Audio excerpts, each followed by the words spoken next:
Hello friends, nourishing വ്ളോഗ്സിൻ്റെ പുതിയൊരു വീഡിയോയിലേക്ക് സ്വാഗതം. ഞാനിന്നിവിടെ അടിപൊളി ഒരു ഈവനിങ് സ്നാക്കാണ് ഉണ്ടാക്കാൻ പോകുന്നത്. കുട്ടികൾക്കൊക്കെ സ്കൂൾ വിട്ട് വരുമ്പോൾ കൊടുക്കാനും അതുപോലെ ഗസ്റ്റൊക്കെ വരുമ്പോൾ കൊടുക്കാനും ഒക്കെ പറ്റിയൊരു സ്നാക്കാണിത്. മുട്ട കൊണ്ടാണ് ഇത് ഉണ്ടാക്കുന്നത്. മുട്ട കാരയപ്പമാണ് ഞാനിവിടെ ഉണ്ടാക്കാൻ പോകുന്നത്. ഇത് കണ്ടോ, ഇതെത്ര സോഫ്റ്റാണെന്ന്. ഇതുപോലെ തന്നെ നല്ല ടേസ്റ്റിയുമാണിത്. കഴിക്കാനായിട്ട് എല്ലാവർക്കും ഇത് ഇഷ്ടപ്പെടും. ഇതെങ്ങനെയാണ് ഉണ്ടാക്കുന്നതെന്ന് നമുക്കൊന്ന് നോക്കാം. വീഡിയോയിലേക്കൊന്ന് പോകാം.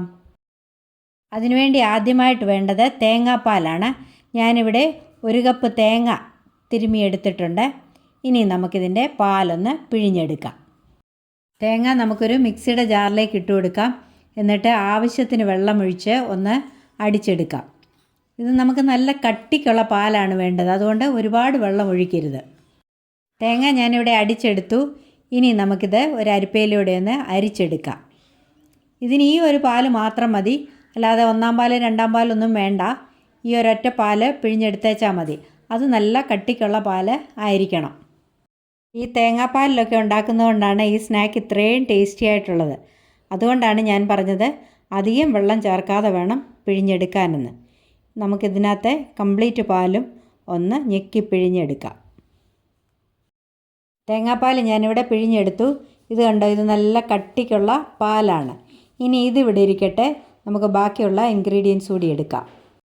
ഇനി ഞാനിവിടെ ഒരു മുട്ട പൊട്ടിച്ചെടുത്തിട്ടുണ്ട്. ഇതൊരു മിക്സിയുടെ ജാറിലേക്കൊന്ന് ഇട്ട് കൊടുക്കാം. അതിലേക്ക് 1/2 കപ്പ് പഞ്ചസാര കൂടി ചേർത്ത് കൊടുക്കാം. ഇനി ഈ മുട്ടയും പഞ്ചസാരയും നന്നായിട്ടൊന്ന് അടിച്ചെടുക്കാം. മുട്ടയും പഞ്ചസാരയും കൂടെ അടിച്ചത് ഒരു ബൗളിലേക്ക് മാറ്റി കൊടുക്കാം. ഇത് മിക്സിയിൽ അടിക്കണമെന്ന് നിർബന്ധമൊന്നുമില്ല, കൈ കൊണ്ട് ബീറ്റ് ചെയ്തെടുത്താലും മതി. ഇനി ഇതിലേക്ക് 1 കപ്പ് മൈദ ചേർത്ത് കൊടുക്കാം. അതുപോലെ 1 ടേബിൾ സ്പൂൺ റവ കൂടി ചേർത്ത് കൊടുക്കാം. ഇനിയും ഇത് തേങ്ങാപ്പാൽ ചേർത്തൊന്ന് കുഴച്ചെടുക്കാം. തേങ്ങാപ്പാൽ കുറേശ്ശെയായിട്ട് ഈ മാവിലേക്ക് ചേർത്ത് കൊടുക്കാം. എന്നിട്ട് ഒരു വിസ്ക് വെച്ച് നന്നായിട്ടൊന്ന് ഇളക്കി കൊടുക്കാം.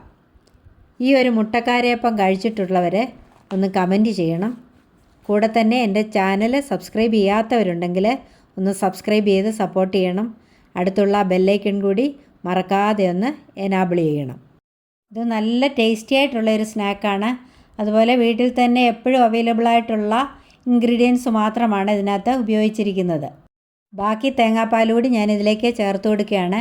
ഇതിലേക്ക് വേറെ വെള്ളമൊന്നും ചേർത്തല്ല ഇത് കുഴച്ചെടുക്കേണ്ടത്.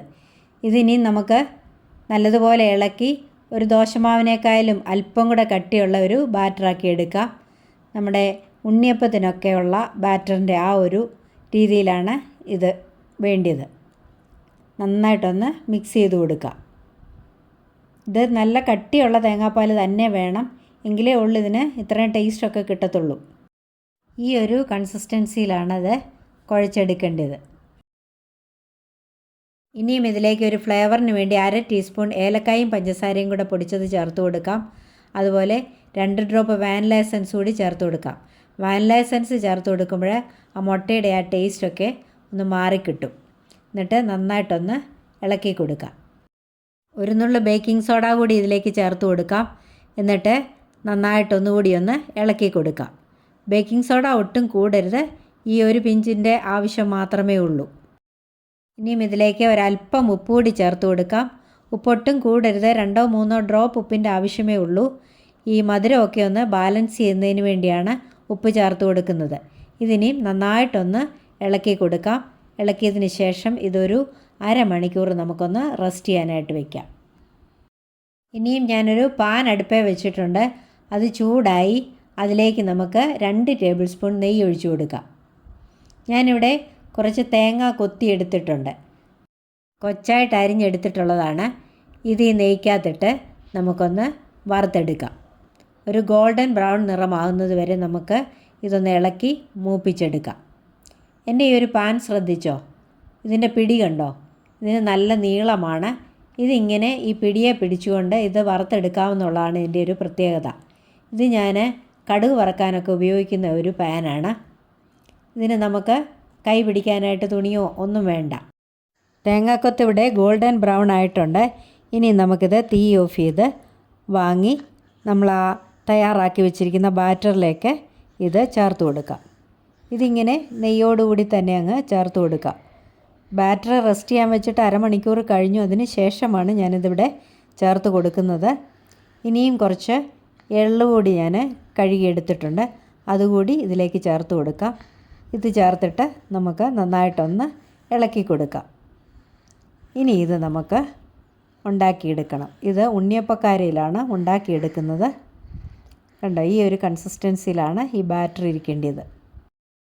ഇനി ഞാനൊരു ഉണ്ണിയപ്പക്കാര അടുപ്പിൽ വെച്ചിട്ടുണ്ട്. അത് ചൂടായി. അതിലേക്ക് നമുക്ക് വെളിച്ചെണ്ണ ഒഴിച്ചു കൊടുക്കാം. ഞാനിതിൻ്റെ ഓരോ കുഴികളും നിറച്ചൊഴിച്ചു കൊടുക്കുന്നില്ല, ഒരു പകുതി വീതമേ ഞാൻ ഒഴിച്ചു കൊടുക്കുന്നുള്ളൂ. ഇനി ഈ വെളിച്ചെണ്ണയൊന്ന് നന്നായിട്ടൊന്ന് ചൂടാകട്ടെ. വെളിച്ചെണ്ണ ചൂടായി. ഇനിയും ഇതിൻ്റെ ഓരോ കുഴികളിലേക്ക് നമുക്ക് മാവ് ഒഴിച്ചു കൊടുക്കാം. മാവും കുഴി നിറച്ചൊഴിക്കാൻ പാടില്ല, ഒരു 1/4 ഭാഗം മാത്രമേ ഒഴിക്കാവുള്ളൂ. ഈ മാവ് ഒഴിക്കുമ്പോൾ നിങ്ങൾക്ക് മനസ്സിലാവുന്നുണ്ടല്ലോ ഇതിൻ്റെ കൺസിസ്റ്റൻസി ഏത് രീതിയിലാണെന്നുള്ളത്. ഇത് ഉണ്ണിയപ്പക്കാരയിൽ ഉണ്ടാക്കുന്നതെന്നുള്ളതേ ഉള്ളൂ, പക്ഷേങ്കിൽ ഉണ്ണിയപ്പത്തിൻ്റെ യാതൊരു ടേസ്റ്റും ഇതിനില്ല. ഇത് വ്യത്യസ്തമായ രുചിയിലുള്ള ഒരു പലഹാരമാണ്. മാവെല്ലാം ഞാനിവിടെ ഒഴിച്ചു കഴിഞ്ഞു. ഇനിയും ഇതൊന്ന് വേകട്ടെ. നമ്മൾ ആദ്യം ഒഴിച്ച സ്നാക്കിൻ്റെ ഒരു വശം കണ്ട് ഇവിടെ മൂത്തിട്ടുണ്ട്. നമുക്കതൊന്ന് മറിച്ചിട്ട് കൊടുക്കാം. മറ്റുള്ളതോടെ ആയോ എന്ന് നമുക്കൊന്ന് നോക്കാം. ഇതിവിടെ ആയിട്ടില്ല, കുറച്ചുകൂടി ഒന്ന് ആകട്ടെ. ബാക്കിയുള്ളതും ഇവിടെ ആയിട്ടുണ്ട്. ആയതൊക്കെ നമുക്കൊന്ന് മറിച്ചിട്ട് കൊടുക്കാം. ഇത് ആകുമ്പോൾ ആ ഒരു വശം നല്ല ഗോൾഡൻ ബ്രൗൺ കളറിലാകും. അതാണ് അതിൻ്റെ കറക്റ്റ് പാകം എന്ന് പറയുന്നത്. കുട്ടികൾക്കൊക്കെ ഇങ്ങനെ സ്നാക്കൊക്കെ ഉണ്ടാക്കി കൊടുത്താൽ അവർക്ക് ഇഷ്ടപ്പെടും. അത് തന്നെയല്ല, നമ്മൾ ഫ്രഷ് വെളിച്ചെണ്ണയിലും ഒക്കെ ഉണ്ടാക്കുമ്പോൾ അത് നല്ല ഹെൽത്തിയുമാണ്. നമ്മൾ കടയിൽ നിന്ന് വാങ്ങിച്ചു കൊടുക്കാതെ ഈ വക കാര്യങ്ങളൊക്കെ നമ്മൾ ഉണ്ടാക്കി കൊടുത്താൽ അത് വളരെ നല്ലതായിരിക്കും. ആദ്യം ഒഴിച്ച കാരയപ്പം ഇവിടെ റെഡി ആയിട്ടുണ്ട്. അത് നമുക്ക് എണ്ണയിൽ നിന്ന് കോരി മാറ്റാം. ബാക്കിയുള്ളതും ഇവിടെ കണ്ടോ റെഡി ആയിട്ടുണ്ട്. എല്ലാം നല്ല ബ്രൗൺ കളറായിട്ടുണ്ട്. ഇതിങ്ങനെ കോരി എടുക്കുമ്പോൾ നമുക്കറിയാം ഇത് വെന്തിട്ടുണ്ടോ എന്നുള്ളത്. കമ്പിയിൽ ഇവിടെ കണ്ടോ ഒന്നും പിടിക്കുന്നില്ല, അപ്പോഴേ ഇത് നന്നായിട്ട് വെന്തിട്ടുണ്ട്. ഈ ഒരു പാകത്തിനാണിത് കോരിയെടുക്കേണ്ടത്. എല്ലാം ഞാനിവിടെ കോരി മാറ്റി. ഇനി നമുക്കിതൊരു സ്ട്രെയിനറിലേക്ക് ഇട്ട് കൊടുക്കാം. അടുത്ത ഒരു ബാച്ച് കൂടി ഇതുപോലെ നമുക്ക് ഒഴിച്ചു കൊടുക്കാം. ഇനിയും അതുകൂടി എന്നിട്ടൊന്ന് ആകട്ടെ. ബാച്ചിൻ്റെ ഒരു വശം ഇവിടെ മൂത്തിട്ടുണ്ട്. നമുക്കിത് ഓരോന്നായിട്ടൊന്ന് മറിച്ചിട്ട് കൊടുക്കാം. ഞാൻ പറഞ്ഞല്ലോ ഇത് ഗസ്റ്റുകൾക്കൊക്കെ കൊടുക്കാനായിട്ട് നല്ലൊരു സ്നാക്കാണെന്ന്.